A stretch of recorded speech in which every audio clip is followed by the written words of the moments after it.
What's going on? What's up? What's up? What's up? What is going on, Conscious Crew? It is your host, Consciouztv. Welcome to the platform. Every time I am away from my platform for any substantial amount of time, I always feel like a rookie to this shit. I always feel like I don't know what I'm doing, especially when it comes to going live. Okay, so y'all know I was on vacation for almost like a week and had a fucking blast.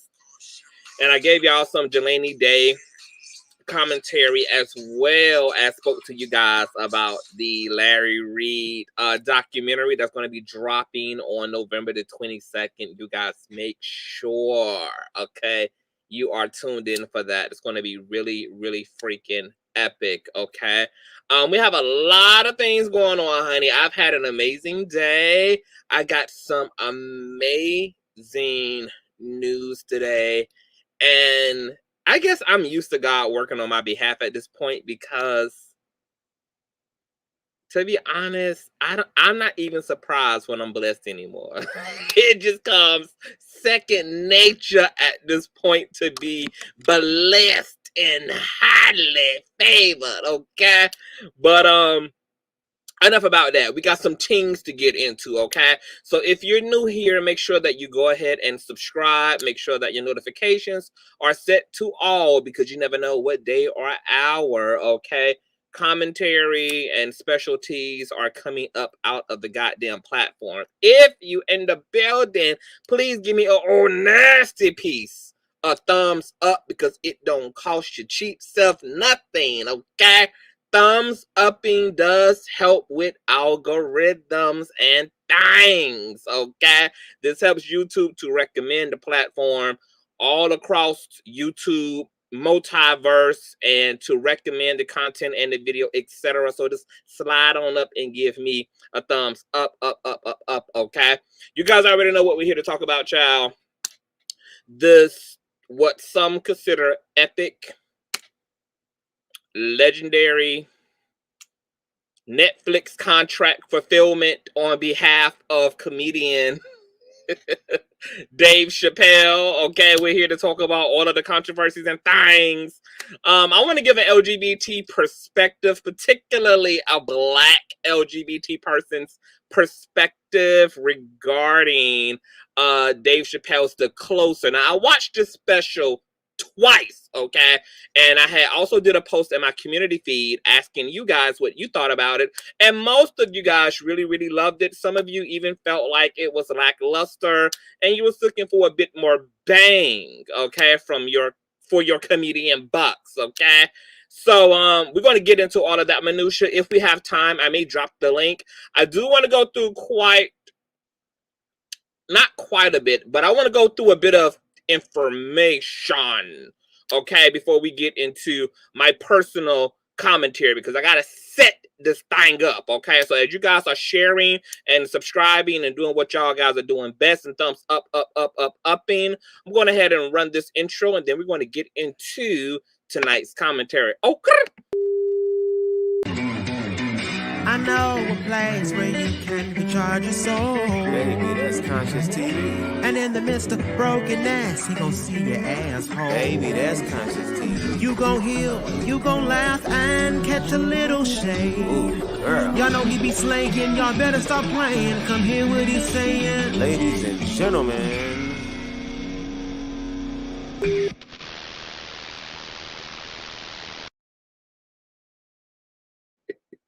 So welcome back. As my favorite mod, one of my favorite mods says, okay, go ahead and hit me over nasty thumbs up, you guys, okay? If you like what you hear, stick around, follow, subscribe to the platform, do all that good jazzy, okay?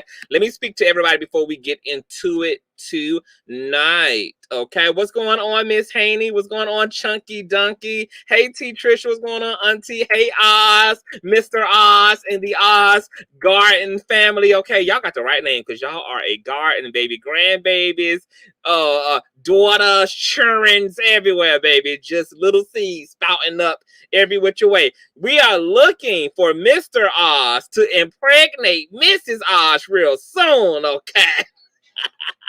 Okay, so Mr. Oz, we ain't forgot that you gotta put that work in, okay? How you get her is how you gotta keep her, okay?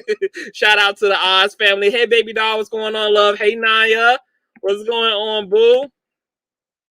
What's going on, LaShawn? Hey, Kiki. What's going on, Reese? Hey, Peace Love. What's going on, Dua? Yes, the green. Thank you. Hey, Cheryl. What's going on, Troy?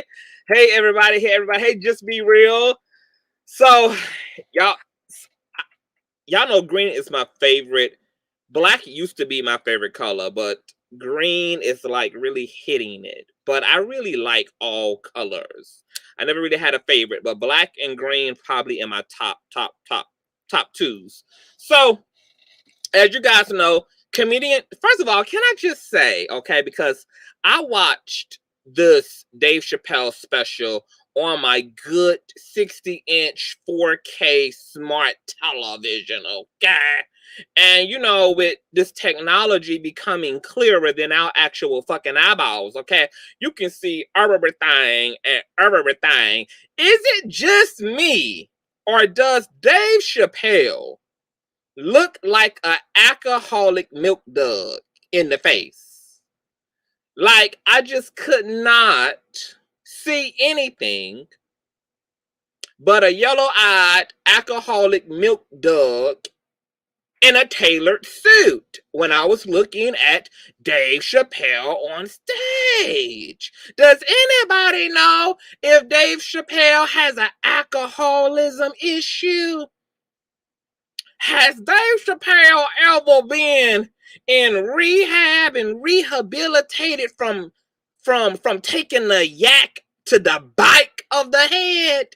Because something in the eyeball area was giving me I drink 20 hours out of a 24-hour day type tease. Like, there's a little yellow, a little moisture, honey. Was anybody else getting alcoholic Snicker bar in the face from Dave Chappelle? Let me check these comments, honey. Or was it just me? It was just me. It was giving me. Let me see what Naya said. Dave is giving, yes, something up in her, okay, was a little disturbed to me. But Miss J said, I was wondering what happened to his muscles he used to have. Well, you know, Dave Chappelle about what? 55.4 years old, girl. How old is Dave Chappelle? And Dave Chappelle is a Virgo. I did not know that, okay? He doesn't give me Virgo teas because all of the Virgos I know are complete and utter psychopaths straight from the pits of hell, baby, okay? At least that's what I get from female Virgos, okay? Male Virgos might be on the chiller side, okay? On the more subdued side, like Dave Chappelle. But nonetheless, okay, he did this Netflix special, and it was an hour and a half worth of basically LGBT-centered commentary, okay? Dave Chappelle brought up this white trans woman that he got to know who completely gave his ass. Did she give him the business? I forgot how the story went, but eventually she started opening up for the nigga. And then somehow she ended up coming to Dave's defense when he started getting called out for being transphobic and homophobic. And then this white trans comedian who had befriended Dave and began to open up for Dave killed herself 6 days, I believe, after being dragged on Twitter for defending Dave Chappelle's humanitarianness and his love for all people, despite what the media was trying to portray Dave as, which was a transphobic, homophobic, anti-queer black male. It was a lot going on. Okay. Now, I watched the series and I wanted to wait because there was a lot going on when the special debuted. So I sat back and I watched all of the shit that was going on around this commentary. I know that there was a white trans woman who popped out of nowhere and was trying to get him canceled. I know that Netflix is being protested right now and boycotted by its own employees who are rallying for Dave Chappelle memorabilia, posters, pictures to be removed and the special to be subtracted from the app, girl. It's just like, and I'm going to be honest. I did not think that this would be that deep. I didn't.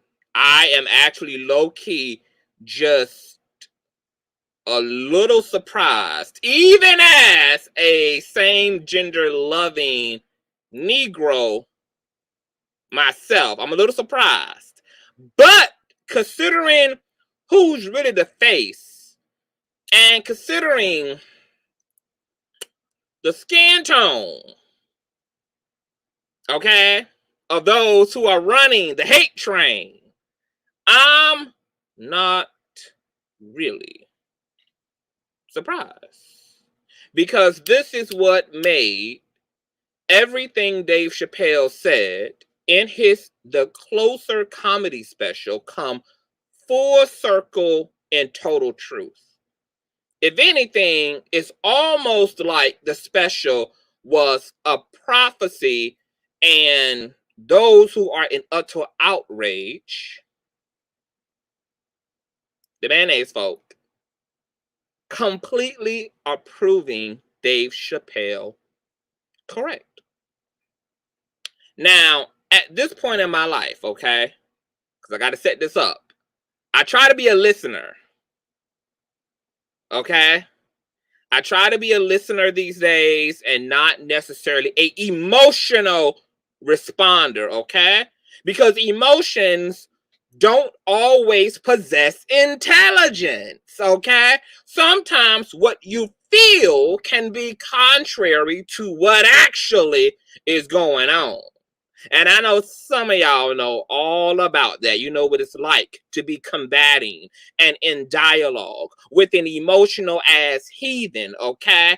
And you're trying to be level-headed and this person keeps making a emotional argument in place of a logical and rational argument. And so they are hearing you, but they're not listening to you. And they are communicating from a place of emotionality rather than from a place of information.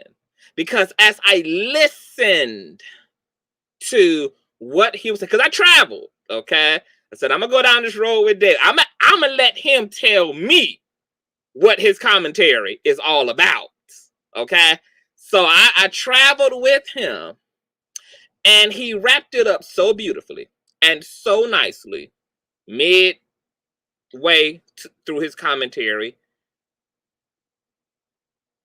and completely revealed who he's talking about. Because while trans and LGBT and gay and queer and women are obviously general words that any group, okay, that can appeal to any group and call forth the attention of any group, he totally distinguished the women, the gay men, and the trans people that he have an issue with based upon this here, skin color. Now, any of you guys who be in Black LGBT spaces know, okay, let me put Dave Chappelle's picture up here, okay? You guys know that oftentimes you will hear particularly Black LGBT people say that there's a lack of intersectionality, okay? That there's a lack of intersectionality within the LGBT community. Just like there's a lack of intersectionality within the Black women's rights community, okay? That while these communities are supposed to represent people who have a common cause, a commonality, whether that be race, gender, sex, orientation, they oftentimes lack the intersectionality that makes each queer person or each woman or each Black man unique. Okay? And we're going to get a little bit into that tonight. But let's start with the controversy first, okay? So for those of you who don't know what the fuck is going on, I'm going to read from an article, okay? And it is titled Dave Chappelle versus the Trans People versus Netflix. And this is by Vox.com, okay? So this is going to tell you what's going on all around the controversy of this goddamn special, okay? It reads, for the past several years, comedian Dave Chappelle has lacked... Let me actually blow him up a little bit bigger and blow myself down. Hold on. Okay, there we go. For the past several years, comedian Dave Chappelle has been locked in a vicious cycle of anti-cancel culture stand-up comedy. Over 6 Netflix specials, Chappelle has lashed out at what he views as progressive attempts to cancel him for his incendiary comedy, all while mocking the queer and transgender communities and the Me Too movement, and generally doubling, tripling, and sextupling down on the offensive jokes and reactionary politics that people take issue with in the first place. It's a fatigue Ouroboros, okay? Chappelle's latest special, The Closer, is possibly his last for the streaming service, and with it, the discourse around his comedy has intensified. In the special release October the 5th, Chappelle's humor is more openly transphobic than ever. Many trans viewers feel Chappelle's comedy has escalated into overt hate, and they've been voicing their complaints directly to Netflix. Moreover, Netflix recently suspended a trans employee who tweeted about the special's transphobia.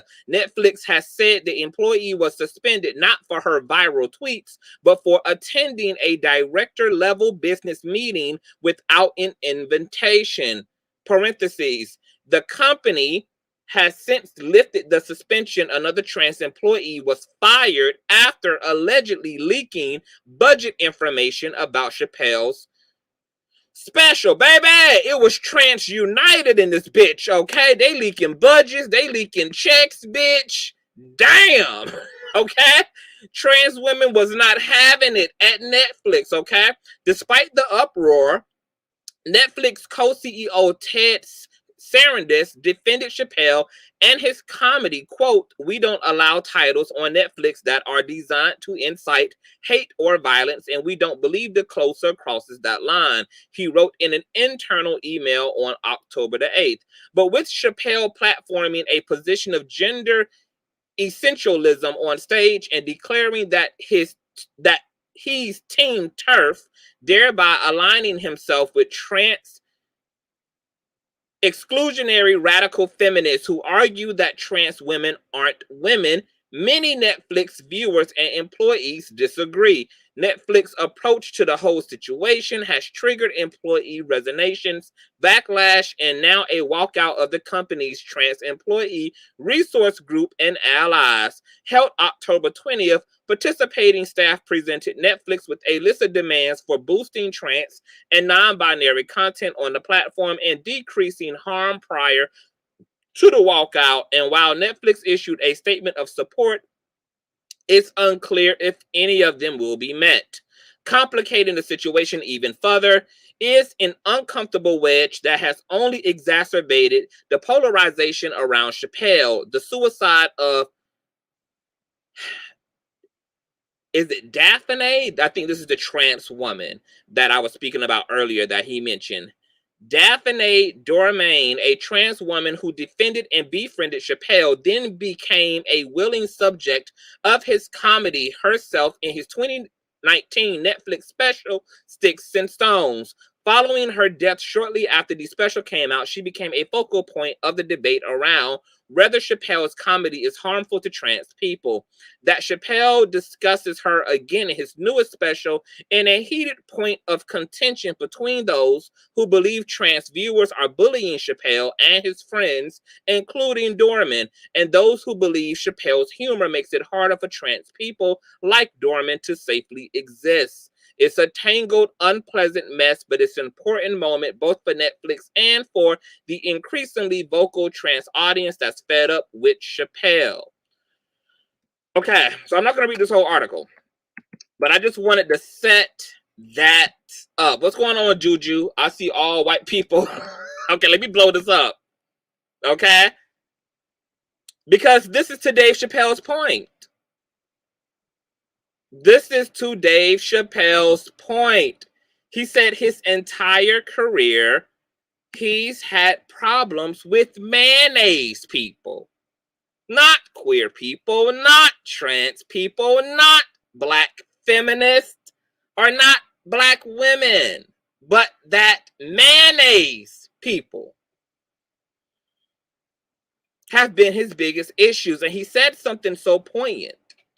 Because once again, he was dropping the blues clues. Now, people like Dave Chappelle try to be clever in comedy. He tries not to make things so obvious. He tries to trigger you up to get you engaged, to get your attention, and then tries to do a big reveal at the end. And he was trying to do this. So when a lot of people heard the terms LGBT and gay and trans, people automatically assume that he was speaking very generally. But he was leading us to the big reveal was that, yes, I am speaking about these general communities, so you think, but I'm talking about a certain segment of these communities, and that would be the Mayo section of the LGBT community, or the Mayo section of the black women's, I mean, not the black women's, but of the women's equality movement, of the feminist movement, okay? There is something that he said that I think gave a lot of black queer people chills. And I know that it gave me chills when I heard it. When he spoke about the mayonnaise queer male that he got into it at the restaurant. And this big mayo queer male was huge and buff, and they was having this exchange of words, and then instead of it coming to blows, this mayo queer person decided to call the fucking police. And then he said his issue with basically the mayo section of the LGBT community is that you are gay and you are trans until you need to be mayo again. Until you need to be mayonnaise again.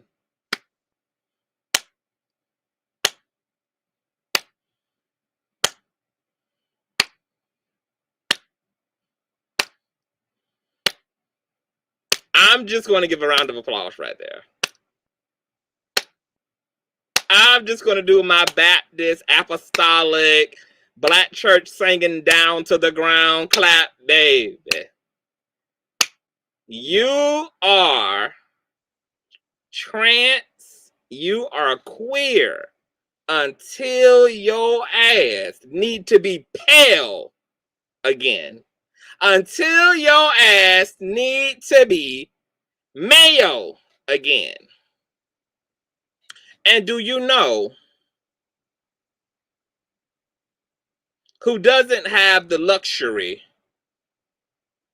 of being a part of a marginalized community on one end while also having a aspect of themselves that is also a part of the dominant class? That would be black and brown queer people. That would be black and brown cis hetero women who are feminists. All of my intersections, all of our intersections marginalize us. While mayonnaise, pale-skinned folk get to swing between their oppressive intersections and their privilege intersections. And then to add insult to injury, black and brown people are typically the face of these civil rights movements and are typically the face of activism. But oftentimes, those very movements started at the grassroots by black and brown people get co-opted by the pale dominant class in this country. We've seen that with the black women's community, with black feminism. Feminism started off as black and woman, but was co-opted. We even almost saw contemporary mayonnaise folk attempt the same historical buffoonery when the Black Lives Matter movement resurrected. And what did we hear shortly, class, after the Black Lives Matter movement exploded? What counter movement did we see attempt to get in on the fight for justice of it all? Can anybody tell me in the comment section? What counter movement did we see resurrected? Did we see manifested? Not necessarily Me Too. Not necessarily defund the police either. Y'all getting close though. All lives matter. Who wanted to come marching forth to get in on all the motherfucking action when black people once again had some shit to stand up for and to fight for? Here come pale society, bitch. All this happens to white people too. Really?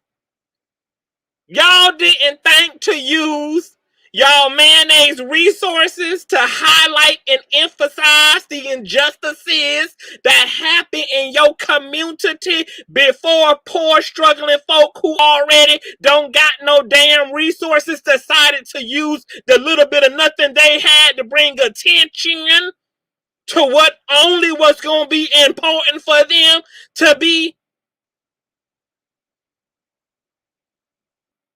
Huh? Yeah. If you're being getting ran over and dragged down the goddamn street and slung from trees and shit as Mayo folk, when you call the 911s, baby, you thought the opportune time, bitch, was when the struggling class of this country decided to bust up in the building and take up all the motherfucking seats in the Capitol, in the State House.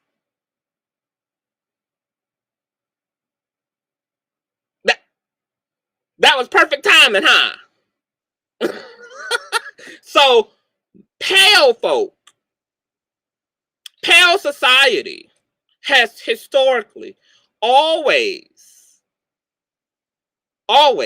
from the very beginning, have always been thieves unto the lower class, what's considered the lower class. Just like they took our wages, they reappropriated our bodies, they reappropriated our religion,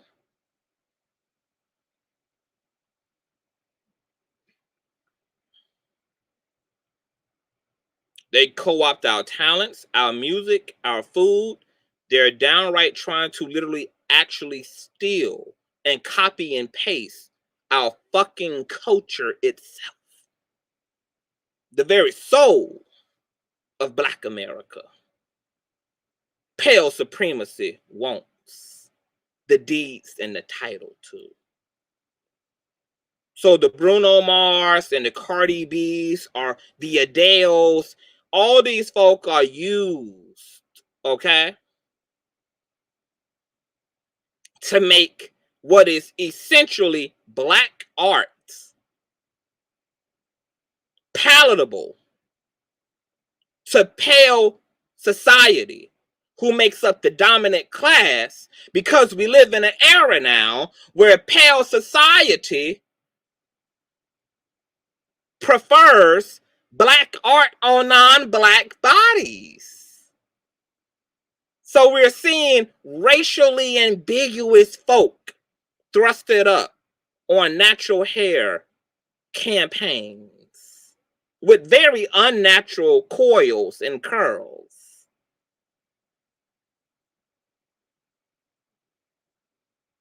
We're seeing British, Caucasian, pale-skinned women be able to break the Beatles and musical streams for doing what every big arm, big piece of chicken cooking church mother been doing on the Sunday's Best microphone every damn Sunday. But because of old white Diana Ho did it, baby, it's exceptional. Because Becky ass did it, baby, it's spectacular. Because Becky ass do it, bitch, it's groundbreaking and innovative, baby. And to Tawana's point, this is even happening systemically on the internet, where you have Black TikTokers, Black social media influencers, Black content creators who are setting the trends and being completely ushered out of the way by their non-melanated counterparts.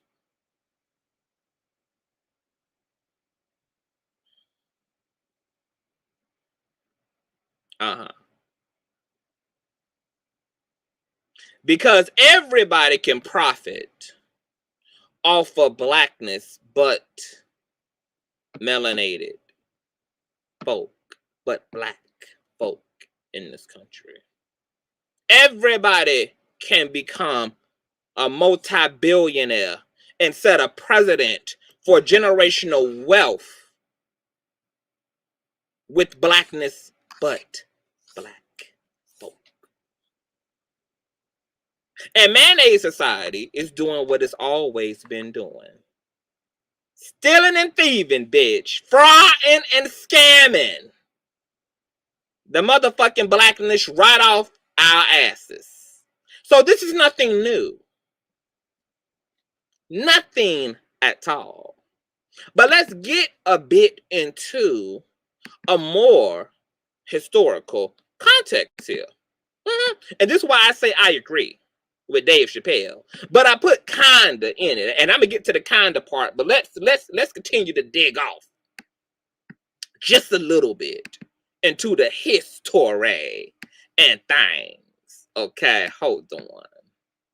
Because I got so many goddamn strings pulled up here, okay? Now, some of y'all may be realizing or may be asking yourself, what is intersectionality? Because I've used that word a few times now, okay?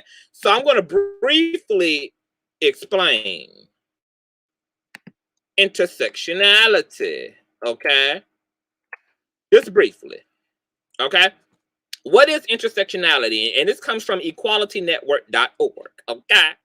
We can think about intersectionality in many different ways, okay? Many people have spoken and written on the subject. Another angry woman writes that being a person with an intersectional identity is like standing in the middle of the road being hit by cars from many different sides. That is perfect. Roseanne Dosner speaks about his birthday party as being in the middle of many different circles of friends and family who seldom overlap. In many ways, we all feel like both of these descriptions at different times. We all have different aspects of our identity. We all have different sides of ourselves, but we are not all protected by UK law in the same way. We're just going to swap UK law by American law, okay? A gay man has to deal with homophobia. A black man has to deal with racism. But a black gay man would have to deal with homophobia and racism oftentimes at the same time. Shout out to UK. It is often the case that he will face racism inside of the LGBT community and homophobia in the black community, okay? Similarly, a disabled lesbian Muslim will have to deal with ableism, homophobia, Islamophobia, racism, and sexism. She might find physical barriers to accessing LGBT venues, but even when she can get into the building, she might still face racism and Islamophobia from the Mayo section of the LGBTQIAA motherfucking community. Having an intersectional identity often generates a feeling that someone does not completely belong in one group or another and can lead to isolation, depression, and other mental health issues. Now, I know that a lot of y'all are not LGBT, okay? But let me tell you from somebody who's inside the club what that looks like in real time, okay? As you guys may know, most cities, when it comes to Pride Month, okay, celebrate or have two different prides. The Mayo Pride, okay, which is fabulosity, baby, okay? The Mayo LGBT prides, baby, okay, have the amazing floats and parades, and the venues are spectacular, honey, you know, on some high-end shit, you know, because dominant class has the resources and the dollars, okay, to contribute to their grandiosity. But because there is a line of demarcation within the LGBT community as it relates to race, okay, there's always a segregation, okay? We literally coin things as the white gay clubs and the black gay clubs, the white queer prides and the black queer prides. And these venues and clubs and bars oftentimes are on completely separate ends of town, okay?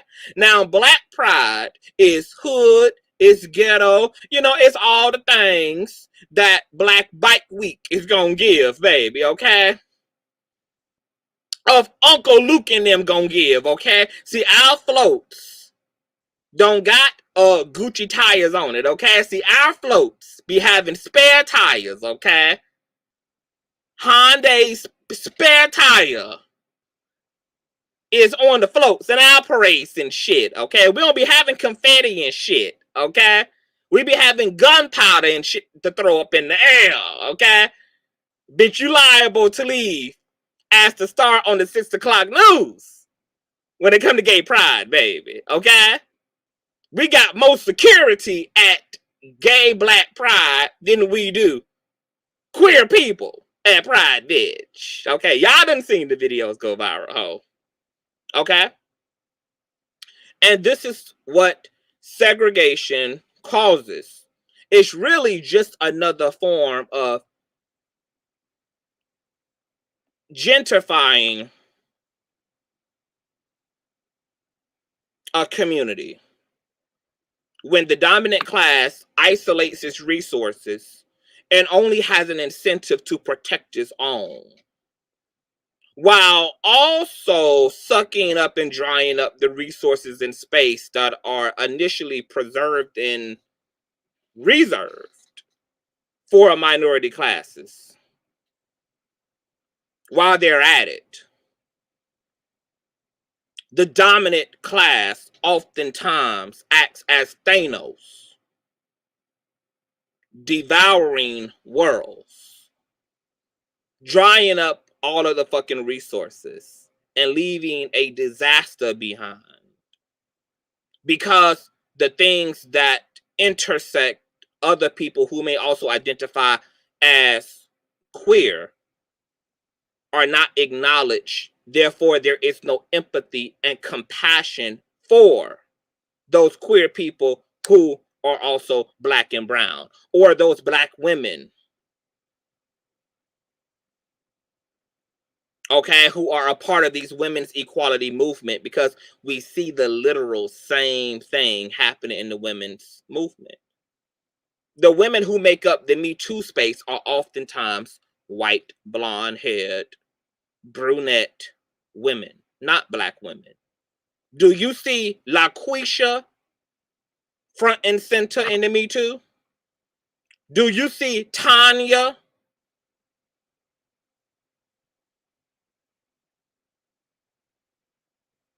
Mm-hmm.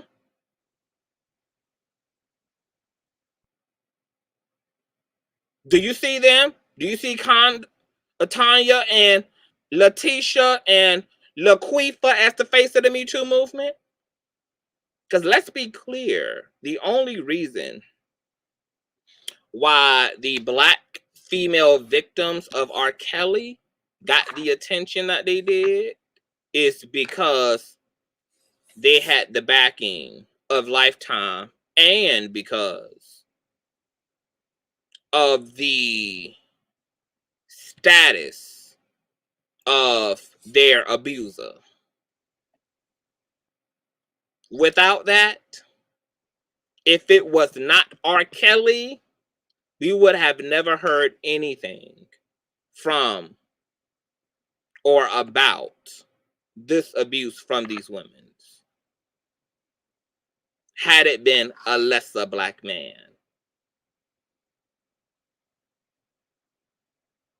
Mm-hmm.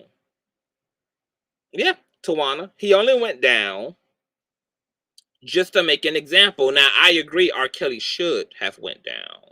But it's clear that the resources and the visibility is disproportionately centered around white male American women. just like the face of the LGBT community, centers around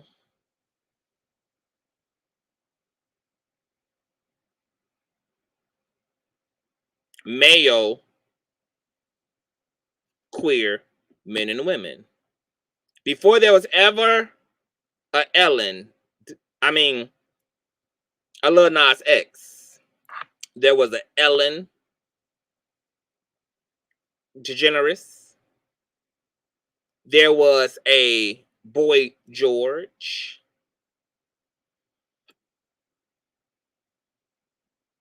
There was a Will and Grace. There was an L Word. What's the counter of the L Word? Queer. What's the name of that show? Also HBO centered back in the day. What is it? Queer. That was my shit back in the day. I forgot the name of it though. Queer. Somebody help me. Y'all know y'all was watching all this gay shit back in the day when it wasn't cool to be gay, honey. Y'all was watching all those soft porn scenes. Okay? Right along with me when I was underage. Watching all the freaky shit. What is it? It's the queer, not Queer Eye for the Straight Guy. It was a scripted show on HBO. Not Noah's Ark. It was the male equivalent to the L Word. Come on, y'all know what the fuck I'm talking about. I'm gay and I don't even know. But y'all should know. It's queer. Is it queer folk? The Q word? Hold on. Let me pull it up. Somebody know what I'm talking about. Not Queer Eye for the, but even Queer Eye for the Straight Guy, all that shit. Yes, because when something on my mind, honey, let me see. Queer HBO show. Let me see. Queer HBO show. HBO show.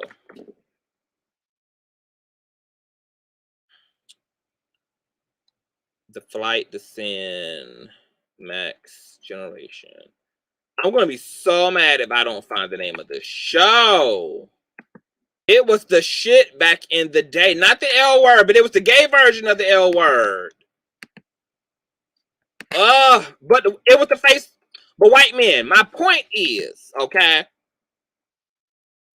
that male society are the faces of this group. It's not our black asses. That's why our queer black asses and trans black asses get so irritated with our own black and brown people when y'all act like queer people have rights. Maybe so, but not our queer asses. The queer asses y'all think have rights. The queer asses y'all think have power to move mountain. The queer asses y'all think have the power to cancel people is not black queer and black trans America. It is queer trans male America.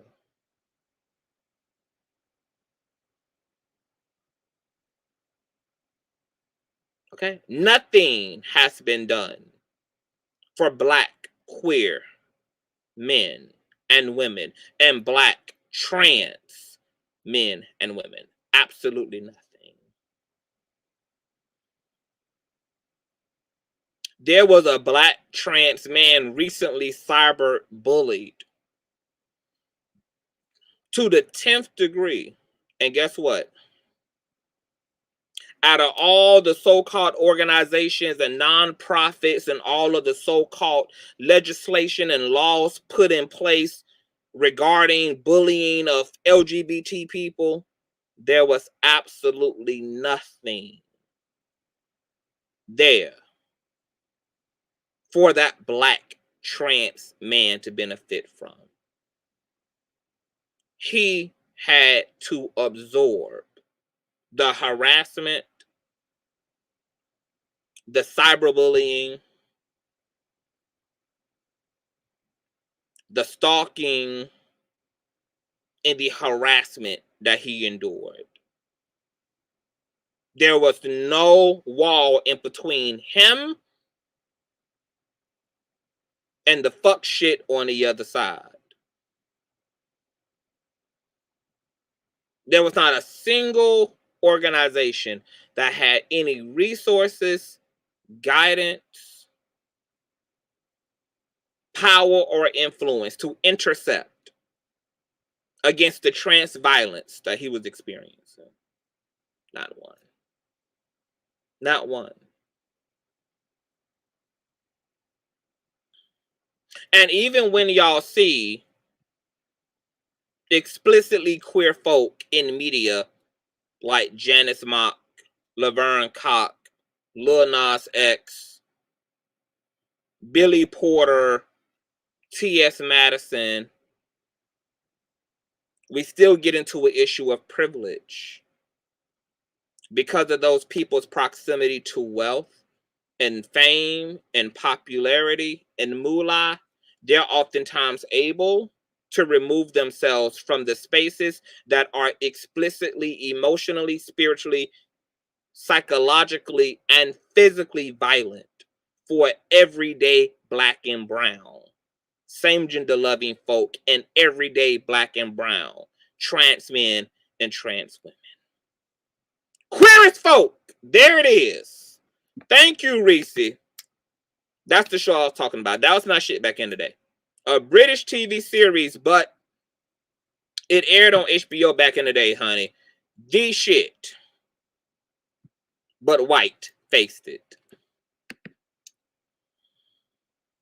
So when Dave Chappelle, bringing us all back, when Dave Chappelle said that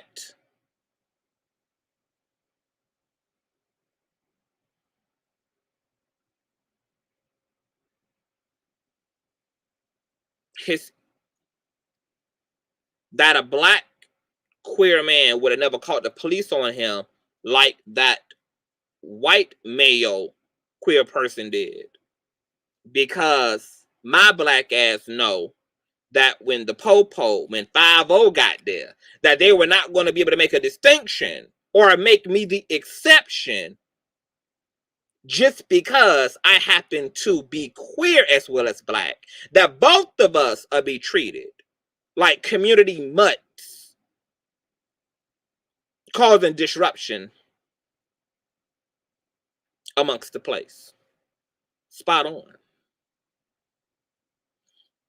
Spot on. So as it relates to everything Dave Chappelle said about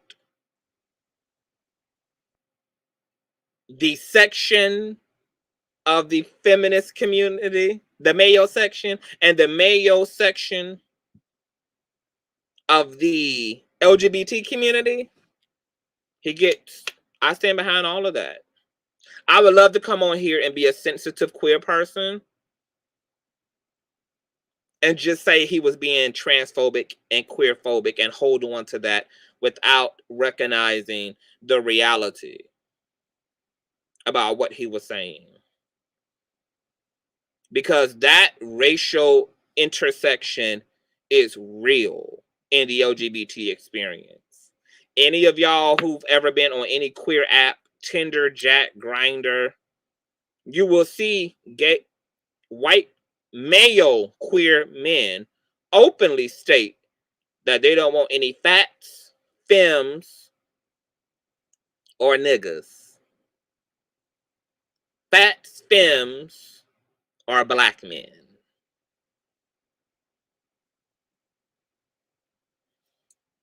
You don't even see such a thing on black queer profiles. Because color is a real thing to those people. They invented the racial divide. So, of course, they see color while claiming not to. But claiming not to see color is just a way for them to attempt to men in black us with the eraser device. Because so much of the tools that male species has used to dominate and colonize the world has been centered around the creation of so-called race.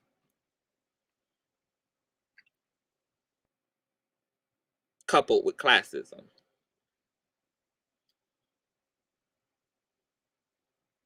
Now, the kinda agree with Dave Chappelle lands here. I recognize that all queer people, irregardless of skin color, are a marginalized group. To be male and trans, male and gay, male and lesbian. Hey, Blue Phoenix. Still makes you a minority within your dominant racial class. And I understand that homophobia and transphobia happens to male trans women, male trans men, pale lesbians, and pale same gender loving men. But the problem that I have as a black and brown same gender loving male, as a black and brown queer man, is that I'm not going to use my resources. Can somebody block this web chat shit for me? I see them spamming their life away. Okay, I think I just blocked them. My issue as a black and brown queer person is that I can't use the little bit I have to rally for male trans men and women, male gay men and women, especially when there's no reciprocation on top of me working with the little bit that I have. So I'm going to use the little bit that I have to rally for my own people. Now, that may feel insensitive and be insensitive and discriminative, or be looked at as discriminative from male LGBT people. But I'm not discriminating because of your skin color, bitch. I'm discriminating because of your privilege that you don't use as an inconvenience to rally for people who don't have that privilege, but who also sit in that same queer boat with you. So if there's just enough rope or just enough room, okay, in the spare spaceship, in the spare life raptor, of course, I have to look out for myself and as many of those who look like me, because there's barely any of us left to begin with. And nobody else is offering up space and room. So if male people, if male LGBT people want some uniformity and camaraderie and some sense of solidarity with their non-male counterparts, that needs to start with them, not us. We didn't create the racial divide. And black and brown people in this country, whether they're queer, whether they're black women, whether they're black women, black and brown people in general, have always legislated every other class of people from the bottom up. It's not ever been us who's had an issue with making space and room for non-black persons. Look at the other groups who occupy our communities. Where are the Arabs at? They're not in the dominant society's community. The Arabs are selling us the cigarillos and the Four Locos and the Newport 100s. Where are the Asian beauty supply stores at? Where are the Korean stores at? They're not serving the dominant class. They selling the weave, the bundles, and the Cuban zirconians to the niggas.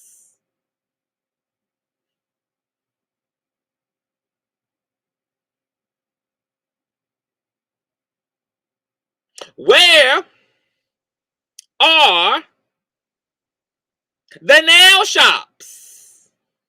Where are the pedicure shops? They ain't up in the Bel Airs and Malibu with good mayonnaise folk. They down here getting Brenda in Brooklyn's dollar. They down here getting Lakeisha in Harlem's dollars every week.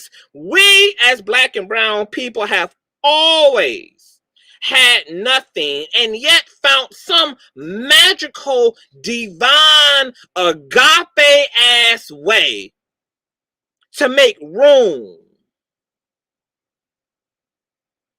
for people unlike ourselves, because black and brown people have always been able to recognize the one singular thing that gives us all commonality, which is our humanity. And we never had to be like and have the traditions or the skin color or the lifestyles of other groups, and still yet had a table for them, had a chair for them at the black table at the expense, oftentimes, of black people. And there's been no reciprocity, reciprocation, and no proper just dues given to the black and brown gods who built this fucking country, who was never given their 40 acres and a goddamn mule, and who still to this day, irregardless of the nefarious, demonic, and devilish racial history and Jim Crowism and slavery in this country, still legislating every other non-black group from the toenail up, bitch. Still, irregardless of our own trauma, irregardless of us not receiving a proper stimulus for our entire contribution to the existence of ancient and modern America, we are still supporting these non-black groups without a sweat. Do you guys know that we walk into these Arab gas stations, we walk into these China huts, we walk into these beauty supply stores, we walk into these ABC stores, and we make these people rich and wealthy who already come over here and have access to scholarships, grants, and fundings just because they not here and yet add to their prosperity with our black dollar. And even when we go down in flames, bitch, let me tell you how good we are to these non-black groups who benefit directly off of black and brown dollars. Even when we lay in the pool of our own blood at the hands of service members who are supposed to be protecting and serving us all, even when our communities are in need of resources and better schools and better Head Start programs, who are in need of demolitions from abandoned houses that contribute to gang violence, to rape violence, that bring down the property value of our communities. We walk into these gas stations and China huts and walk into these nail tech and walk into these beauty supply stores, and we still don't even ask these people for help.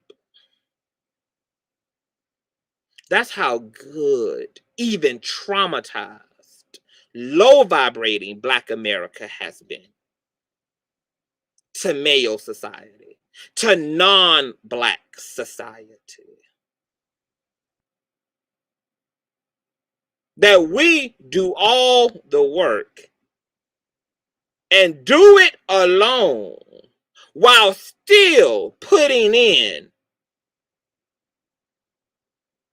on the donation basket, moving around America for every other motherfucking group.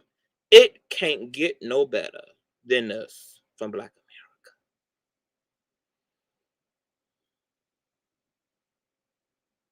This can't get no better. But guess what happened? Soon as Maylene and her people started getting monkey stomped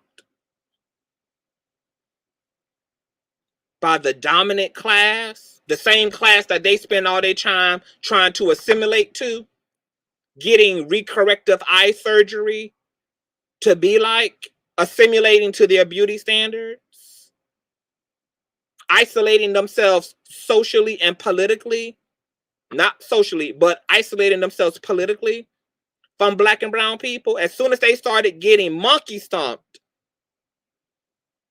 because Miss 19 had privileged Americans out here feeling away about what came out of Wuhan, about what came up out of the Asias and things. Maylene and her people wanted Black and brown people to stand in solidarity with them. They started trying to politically pander to us the same way that Biden and Hillary and Trump do when it's beneficial and convenient for them. They started all of a sudden had their talking points were about all the things that the Asian community and the Black community have in common, how we should be standing together. Oh, when you're in a pool of your own blood, we should all make time to come up out of the welfare system. And we should all make time to take the blunts out of our mouths. And we should all take the time to avoid encounter with the police to come and aid and abet you in safety and refuge. But anytime Daquan is killed just 2 blocks away from the beauty supply store, or when the communities that these non-Black groups have their place of business in are being gentrified, and those same Black people who make you and your family and your business rich and wealthy are ushered out of those communities for the dominant class, Do we hear? Is there any, does anybody hear from those communities? Is it, is there any outrage? Is there any uniformed outrage from these groups that capitalistically rape, exploit, and take the advantage of Black folk and have nothing to say when Black and brown folk are down and out? But as soon as the same dominant class that they come over here to assimilate to and the shuck and jive with and to get the acceptance of, when they realize that even though they might check off Asian and Hispanic and Latino on a job opportunity, on a job application, when they realize that you're just another nigga to white America, you're just a Latino nigga, you're just an Asian nigga, when the reality hits them that all the shucking, jiving, and tap dancing and ass licking and boot licking you hoes do. And despite all of the ways you sell out the Black community just to appease massa, when the harsh reality manifests is that you're just another unwanted body and persons and group in this country, just like the niggas, all of a sudden, does the light bulb come on? But bitch, Black America now is operating on code. And it's willing to say that it's just a little bit too late. That's your fight. Get jumped, bitch, and get jumped well. Because when we get jumped, that's our ass whipping. And our ass whipping alone.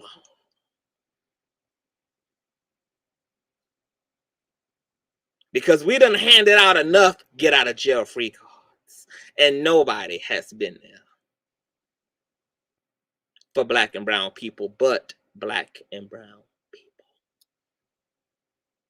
So when the ugly truth keeps wrapping itself back around, when the law of attraction keeps bringing that inevitable truth back and around to your ass, that you're just another slant-eyed nigga in the country, that if you're not Euro and born and raised on this land, that you are disposable and at best tolerated.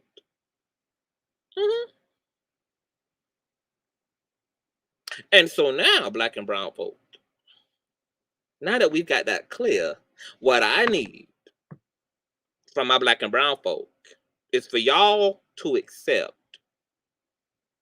that y'all, as heterosexual, cishead men and women, that we all in this thing together, baby.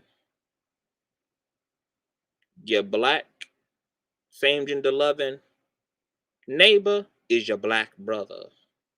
Your Black, same gender loving lesbian is your sister. Your Black trans neighbor is your homegirl. Your Black trans man is big homie. Because this country is not going to allow us to ever forget that we are niggas first. And niggas need to accept that about all niggas.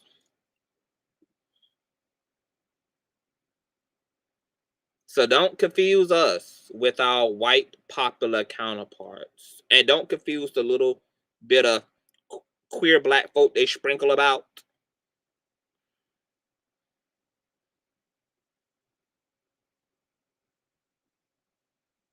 Don't confuse that or conflate that.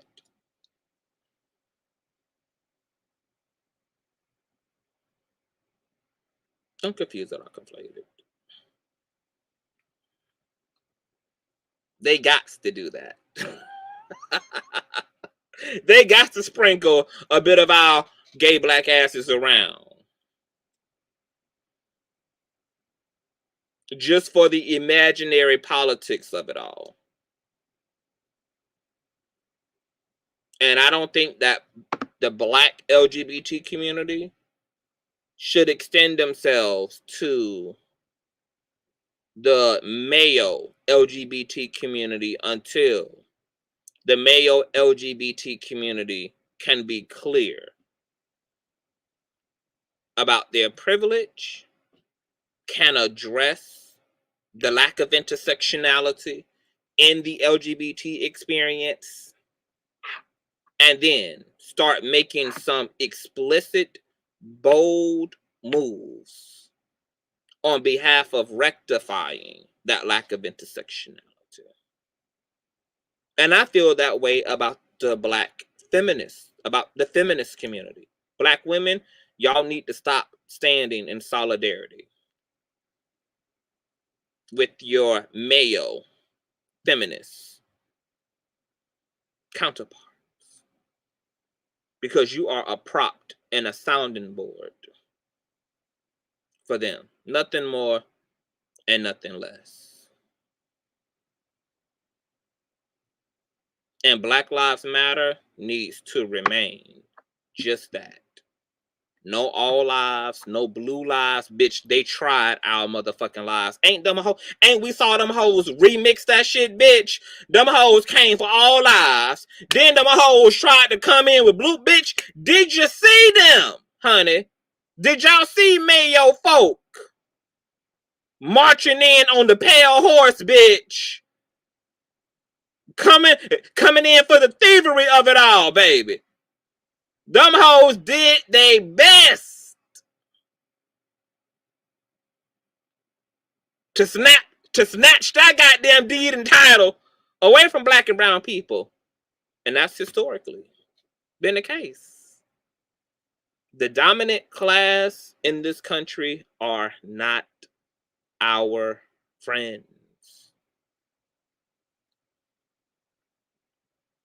And they allow a few token niggas to exist and coexist amongst them to create a false impression to the other black and brown crabs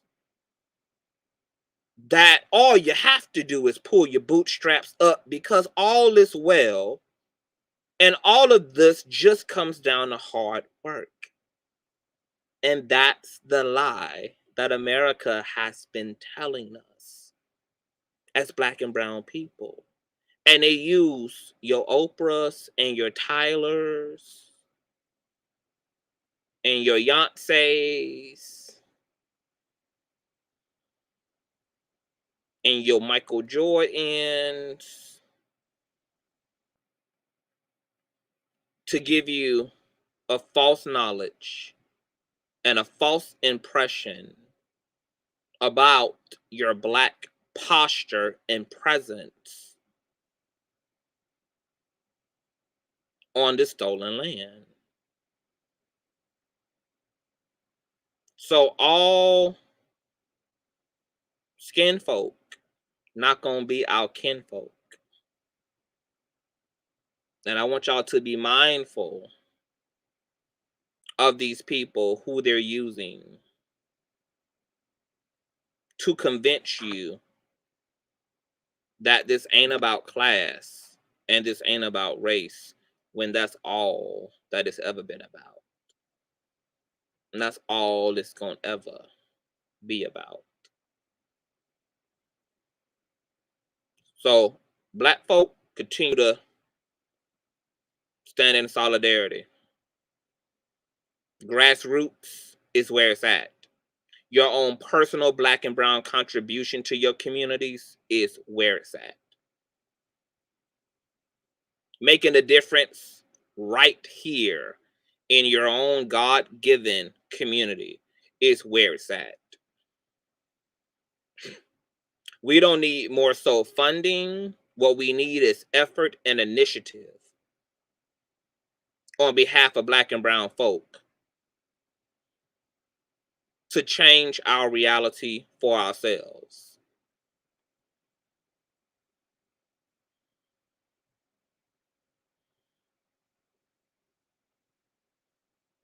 Because we've been in this with the same people we've been in this with ourselves. Any change we gonna see gonna have to come from us, be authored by us. And there's a place for allies. But pulling this reverse Uno card and changing the black experience and changing the black narrative, we're gonna have to undo all this pale supremacist psychology. And there's a lot to undo, which is why I'm not here for cancel culture. Anti-blackness on all levels is something that has been historically embedded within our psychology at this point. You don't clear that shit up just because you live in a woke age or just because you live in an information age. That's not how change works. And while we need to hold each other accountable, we also need to be seeking to utilize all this information we have to understand ourselves and what has happened to us so that we understand how we're getting in our own way, so that we better understand why black folk are acting how they're acting toward one another. Because it's all rooted in one thing and one thing only: the system that pale supremacy filtered black people through.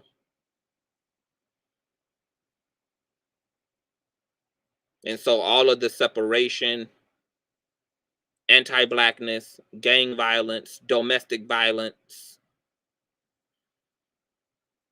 participating in powerless religions, all that shit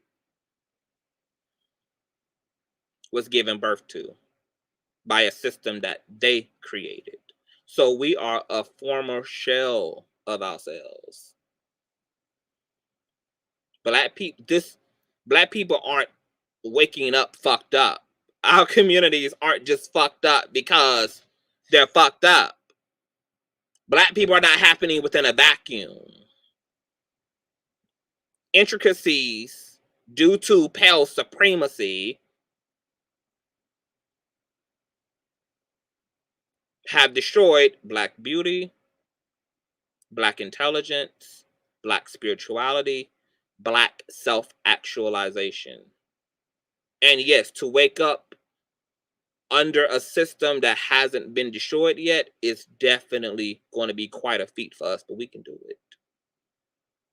Because if we got time to be acting a fool, we got time to be educating ourselves. If we have the time and the energy to destroy, we also have the time and the energy to create and to restore. I honestly think that this is a critical state for Black America. I think that Black America should divorce these holidays, Christmases, all the shit.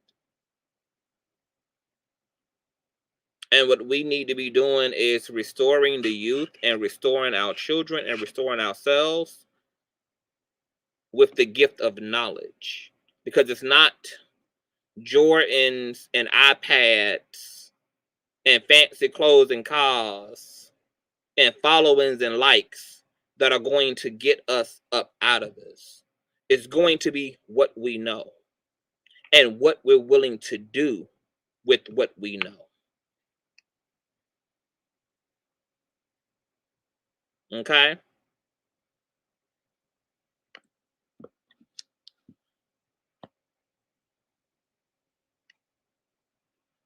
I think I'm concluded here. So Dave Chappelle, he done upset somebody, but let's see this picture again.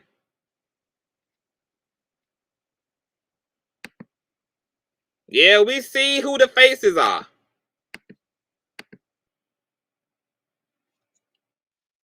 We see who the faces are. We see who's Team Turf. Black trans lives matter.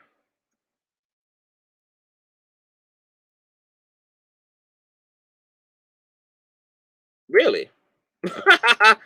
Because even this here is a manipulative tactic, because this was a way for pale supremacy to upset and trigger off and get Black queer America to believe that Dave Chappelle was criticizing them when it's the contrary.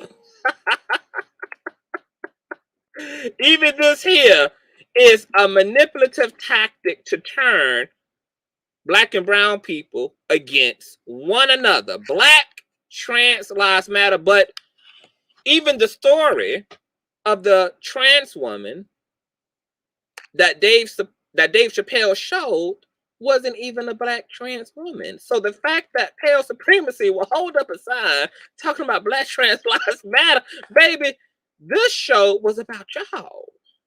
This show and special was about y'all fuck shit, bitch. This was a nice try, you know, but once again, Mayo LGBT society got the resources to run their motherfucking mouth and to do what they do, but you don't got my vote. Cause see, I see the bitchcraft at work. I see the manipulation at work. Mayo LGBT society. The bitchcraft at work. Oh, I done. I see the manipulation. Hold on, I done. Open up another tab. What's going on, information man? Dave Chappelle was talking, period. But you see here, information man. Mayo LGBT folk out here protesting in front of Netflix, trying to convince Black queer America that Black ass Dave Chappelle was out here coming for our necks when it's there. Lice-headed asses that he's keeping his foot on the neck of. And some of us are clear and lucid enough to know that. So maybe another day, Mayo queer community, but not today, baby. Y'all not gonna make this an in-house fight, because that's what y'all want. Okay? Black queer folk ain't got the problem. Now, that don't mean that everything that Dave Chappelle said was correct. There's some things to get into, baby. But let's not conflate the issue here, Mayo LGBT community. This was another show about pale supremacy. Y'all want to harp on him using the LGBT acronym because that's pale supremacy's way of not making it about the pale supremacy and the racism that's continually exhibited by that class of folk. That's a way for pale supremacy to deflect from the paleness that's really being confronted in the closer, not gender or even orientation.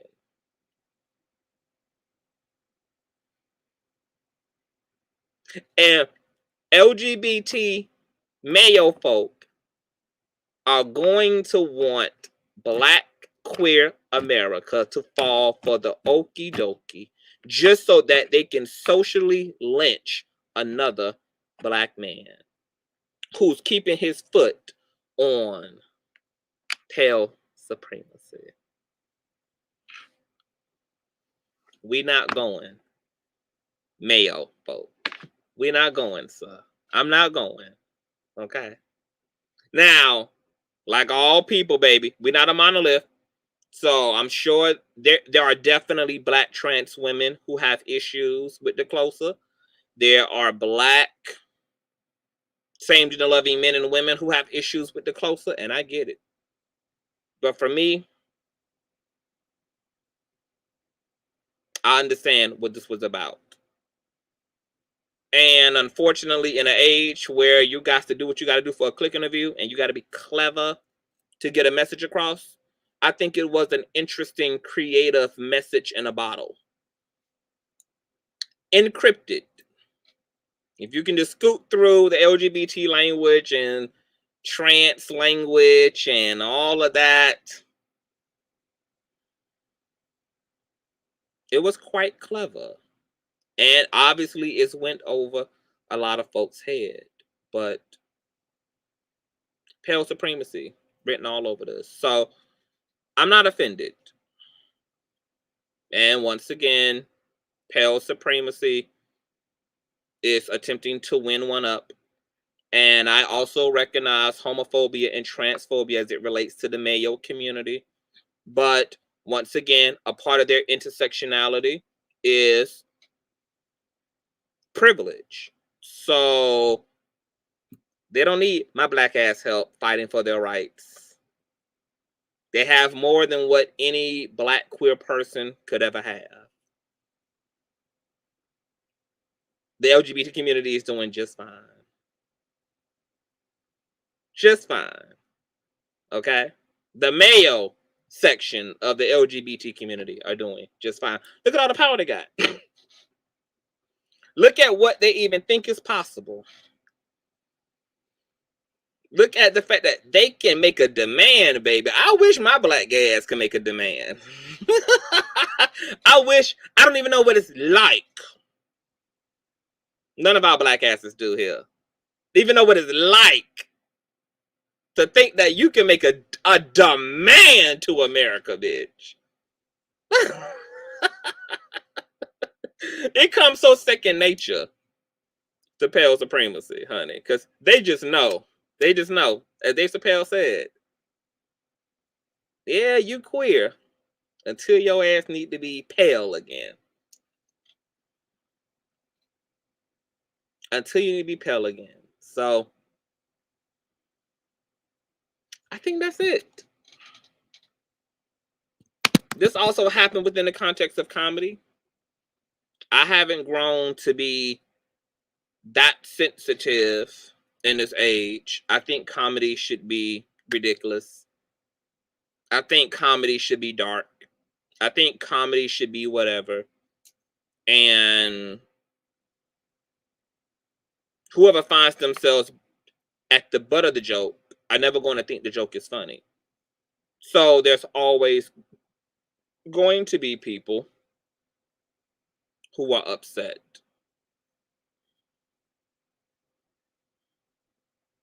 But we have a minority person here who cleverly used another marginalized group to actually talk about a dominant class of people.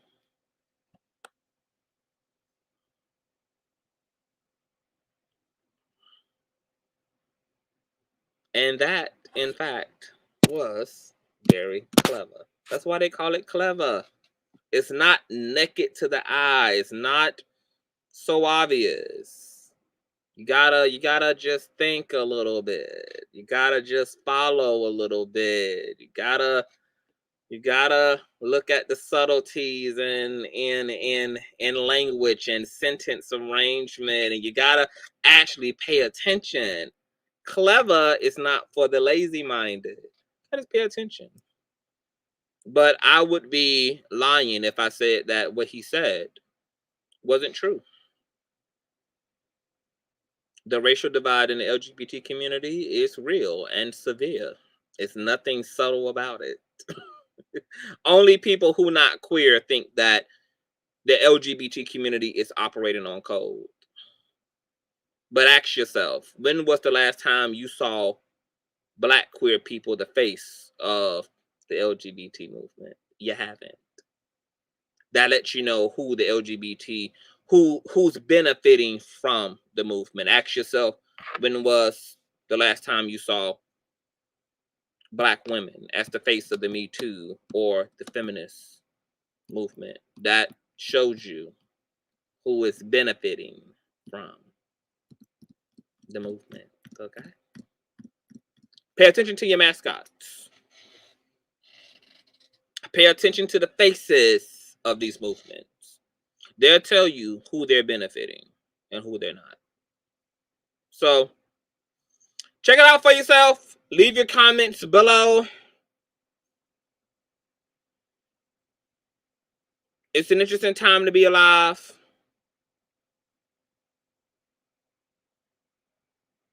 Black people, continue to worry for yourself. Fight for your damn self.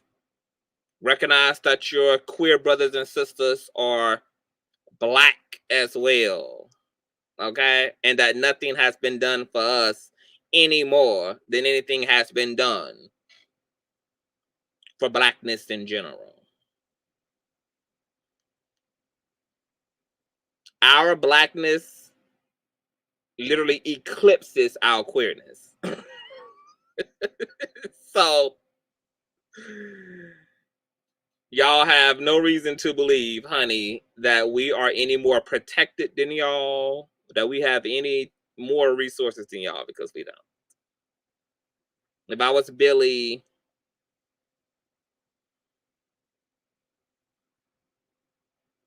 and Eric and Michael and them, maybe. But I'm a Deshaun. And a Deshaun only. So, thumbs up this video. Subscribe. Comment. All that good jazz. I have a show that I'm going to do for you guys Friday. I'll be bringing on a special guest, so be tuned in for that. We also have... Let me take Dave Chappelle off. We also have mediation coming up. I done lost my damn train of thought. We have mediation coming up in the Larry Reed live case. So stay tuned for that. That'll be going down in Patreon November the fucking 6th. Okay. I'm pretty sure it's going to be another shit show. So we'll be in that and getting all up into the minutia, okay, of what's going to happen in this motherfucking mediation, honey. Because I just got a feeling it's going to be a dragathon and it's going to be a hot, shitty, legal fucking mess. Okay? So if you're not in Patreon, get your ass in the motherfucking Patreon. And if anybody knows how to do intros to videos, let me know. Because I'm looking for a new intro.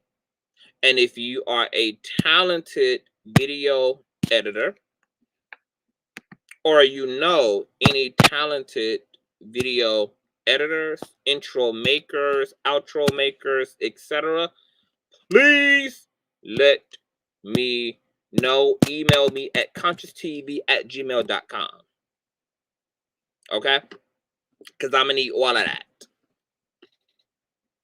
Kahinde say that Black intersectionality is all of us. Even James Baldwin writes about how he's a Black gay man, emphasis on Black. Of course, he says it more eloquent, but nonetheless, it's true.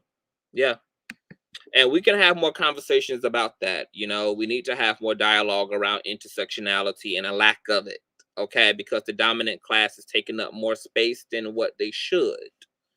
And the same people who haven't been getting their needs met are still not getting their needs met, regardless of these organizations and structures that are supposedly and allegedly being created to protect the interests of queer people, black women, black men, etc.